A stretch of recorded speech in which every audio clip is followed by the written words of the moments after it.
Assalamualaikum. Hope so this video will find you in good health.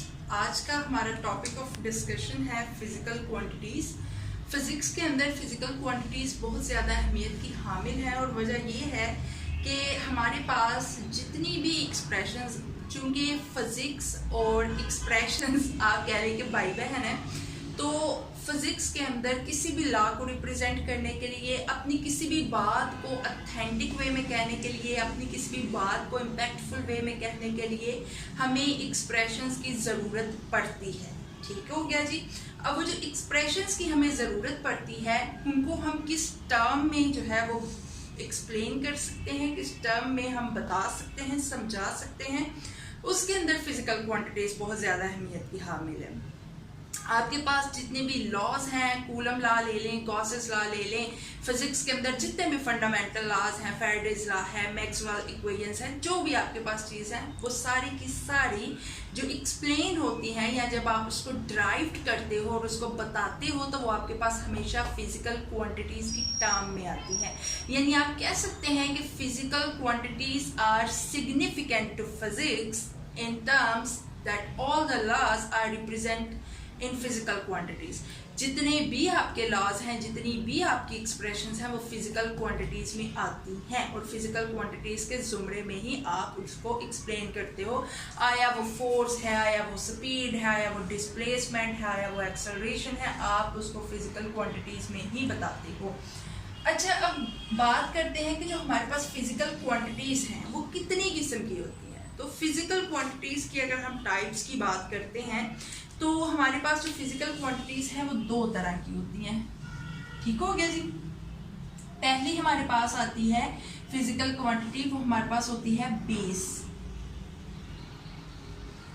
Quantities. उसके बाद जो दूसरी हमारे पास आती है दैट आर डिराइव्ड क्वांटिटीज। अब जैसे कि देखें आपके सामने नाम से ये चीज़ जाहिर हो रही है कि ये बेस क्वांटिटी है और ये वाली हमारे पास डिराइव्ड क्वांटिटी है। इसका मतलब ये है कि आपके पास ये वाली जो बेस क्वांटिटीज़ हैं वो ऐसी क्वांटिटीज़ होती हैं जो आपको एज इट इज़ मिलती हैं। ठीक है, जो आप एज इट इज़ गेट करते हो, जिस क्वांटिटी को आप किसी और क्वांटिटी की टर्म में एक्सप्लेन ना कर सको। और दूसरी बात ये कि पूछा जाता है कि फिजिकल क्वांटिटीज क्यों जरूरी है। एक सवाल ये भी पूछा जाता है, दौरान वाइवा भी पूछ लिया जाता है कि भाई फिजिकल क्वांटिटीज फिजिक्स के अंदर ही क्यों जरूरी है। तो एक तो मैंने आपको बताया कि आपके पास जितने लॉज हैं, हर चीज़ expression in case of physics physical quantities के टर्म में एक्सप्लेन करते हैं। अब जब बच्चा ये जवाब देता है कि आप फिजिकल क्वांटिटीज की टर्म में एक्सप्लेन करते हो तो वो अगला सवाल ये करते हैं कि जी अच्छा ठीक हो गया, आप फिजिकल क्वांटिटीज की टर्म में एक्सप्लेन कर लो, ठीक है, तो क्वांटिटीज की टर्म में ही करना क्यों जरूरी है। आप मैथ में चले जाओ, आपके पास फोरियर सीरीज है, आपके पास टायलर सीरीज है, आपके पास कन्वर्जेंस है, डाइवर्जेंस है, आप वो कॉन्सेप्ट क्यों ला रहे हैं, आप क्वांटिटीज का ही कॉन्सेप्ट क्यों मुतारिफ करवा रहे हैं। तो उसकी सबसे बेसिक वजह ये है, देखें अगर मैं लेट्स सपोज मैं कह रही हूँ कि मुझे चाहिए 4 kg मिल्क, चूँकि अब तो हमें पता है ना क्वांटिटीज के भाई अगर मुझे 4 किलो चाहिए तो मैं 4 kg कहूँगी। उस टाइम पर हमारे पास यानी आप कह रहे हैं कि 60s की बात हो रही है, उस टाइम पे मेरे पास जो है वो जनाब जो है ये केजी का कॉन्सेप्ट नहीं था उस टाइम के ऊपर। ठीक हो गया जी। उस टाइम के ऊपर मेरे पास केजी का कॉन्सेप्ट नहीं था, तो क्या मैं उन्हें कहती कि मुझे 4 कन्वर्जेंस या 4 डाइवर्जेंस चाहिए। क्या ये किसी आप कह लेंगे सक्सेसफुल, या फिर अगर आपने कोई सक्सेसफुल कन्वर्सेशन करनी है या अगर आपको कोई चीज़ चाहिए, या मैं उन्हें कहती मुझे 4 kg, तो ये आपके पास इसको मुतारिफ करवाने का मकसद ये है कि आप स्टैंडर्डेबल यूनिट्स दें उनको, आप स्टैंडर्डेबल क्वांटिटीज़ में अपनी बात जो है वो बताएं। लेट्स सपोज के 5 मीटर का डिस्टेंस, तो मीटर भी वहाँ पर एज एन जो है वो डिस्टेंस को एक्सप्लेन करने के लिए एज एन फिजिकल क्वांटिटी आपके पास यूज़ हो रहा है। अब बात करते हैं कि जो हमारे पास बेस क्वांटिटीज़ हैं वो ऐसी क्वांटिटीज़ होती हैं जो डिराइव्ड क्वांटिटीज़ की टर्म में तो क्या किसी और क्वांटिटी की टर्म में भी एक्सप्लेन नहीं होती। यानी बिल्कुल बेस है, आपको इसको लेके चलना पड़ेगा, आपको बेस को लेके आगे चलना पड़ेगा, बेस किसी को आगे नहीं लेके चलती। जैसे लेट्स सपोज मैं अगर आपको एग्जांपल दूं तो कोई बच्चा अगर लेट्स सपोज अगर कोई बच्चा प्ले ग्रुप में है, ठीक है जी, कोई बच्चा अगर प्ले ग्रुप में है तो उसकी बेस है, वो उसे करना होगा, ठीक है, वो उसे एज इट इज करना होगा, वो लेना होगा, एज कंपेयर टू अगर मैं उसको ड्राइव में लेके जाती हूँ। तो ड्राइव में अगर मैं कहूँ कि कोई बच्चा लेट्स सपोज एमए कर रहा है, कोई बच्चा बीए कर रहा है, तो वो प्ले को लेके चल रहा है, वो बेसिक्स को लेके चल रहा है, तो बेसिक जो है वो एज इट इज आपके पास आती है। ड्राइव मतलब ही आपको इसका जो ये जो नाम है यही आपको बता रहा है कि ये ड्राइव की गई है, ये एज इट इज नहीं है, ये ड्राइव की गई है। कहाँ से ड्राइव की गई है? बेस से ड्राइव की गई है, बेस क्वांटिटी से ड्राइव की गई है। बस दफा हम ये भी कहते हैं कि जो ड्राइव्ड क्वांटिटीज हैं वो दो बेस क्वांटिटीज का मिक्सचर है, ठीक है, या एक बेस और एक ड्राइव्ड क्वांटिटी का मिक्सचर है। ड्राइव्ड एज इट इज नहीं आता, बेस एज इट इज आता है। बेस आपको जो है वो एज इट इज करनी पड़ती है, ड्राइव के केस में ये काम नहीं होता। ड्राइव के केस में आपको बेस से चीजें मिल जाती हैं, या आप इसकी डेफिनेशन में ड्राइव की क्वांटिटीज की डेफिनेशन में कह सकते हो कि derived quantities are quantities that are derived that are explained in terms of base quantities। मैं आपको अभी इसके जो है एज एन एग्जाम्पल हम देखते हैं कि हमारे पास बेस क्वांटिटीज और ड्राइव क्वांटिटीज क्या होती हैं और कैसे हम इसको जो है वो ड्राइव कर सकते हैं। ठीक हो गया जी। हमारे पास है जी बेस और एक साइड पे हम क्या लेते हैं, हमारे पास है ड्राइव्ड क्वांटिटीज। ठीक हो गया जी, ड्राइव क्वांटिटीज। अब ऊपर भी क्वांटिटीज मेंशन कर लेते हैं ताकि समझने में आसानी हो। हमारे पास है बेस और ड्राइव क्वांटिटीज। बेस क्वांटिटीज में हमारे पास क्या होता है? बेस क्वांटिटीज में हमारे पास आती है लेट्स सपोज स्पीड।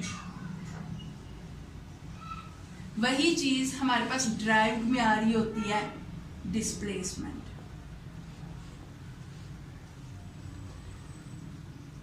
ठीक हो गया जी। हमारे पास यूनिट सेम होते हैं, ये भी बात याद रखिएगा, यूनिट सेम होते हैं, यानी कि हमारे पास बेस के लिए भी मीटर होता है तो हमारे पास डिस्प्लेसमेंट के लिए भी मीटर होता है। ठीक है, अभी मैं आपको फ़र्क भी बताती हूँ कि आप इसका फ़र्क किस तरह से फाइंड आउट कर सकते हैं। ठीक हो गया।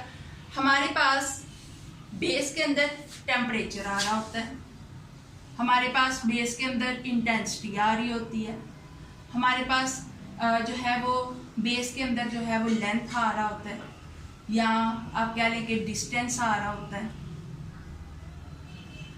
हमारे पास बेस के अंदर मैस आ रहा होता है। ऐसी बात है। लेकिन हमारे पास इन केस ऑफ ड्राइव्ड क्या आ रहा होता है? इन केस ऑफ ड्राइव्ड अगर यहाँ पर हमारे पास बेस आ रहा है तो यहाँ पर हमारे पास वेट आ रहा होगा। ठीक हो गया जी।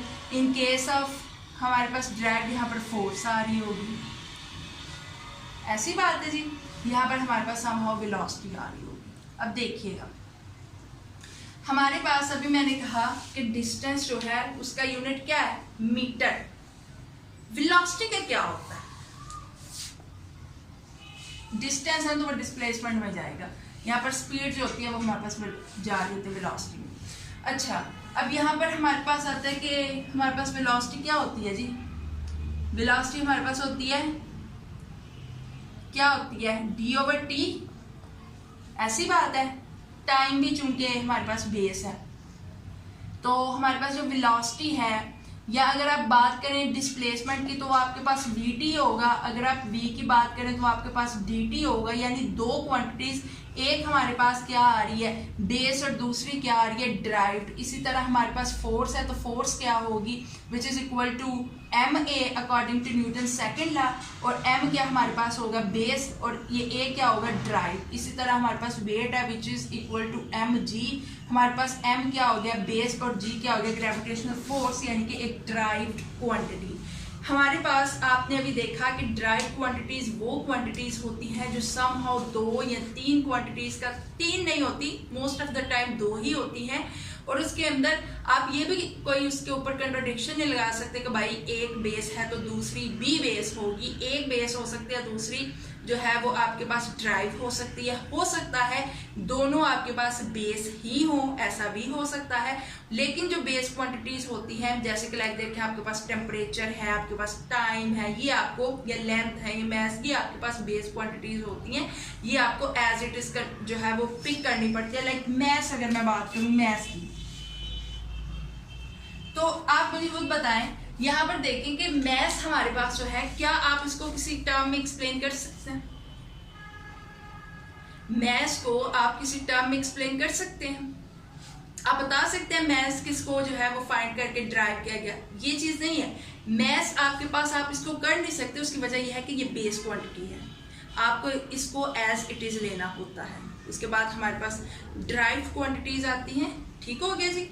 तो ये था जी आज का हमारा टॉपिक, जिसके अंदर हमने देखा कि फिजिकल क्वांटिटीज क्या होती हैं, उसकी टाइप्स क्या हैं, उसमें हमारे पास बेस क्वांटिटीज और ड्राइव क्वांटिटीज क्या है, और वो एक दूसरे से सेपरेट या कंपेरेबल या डिफरेंट किस तरह से।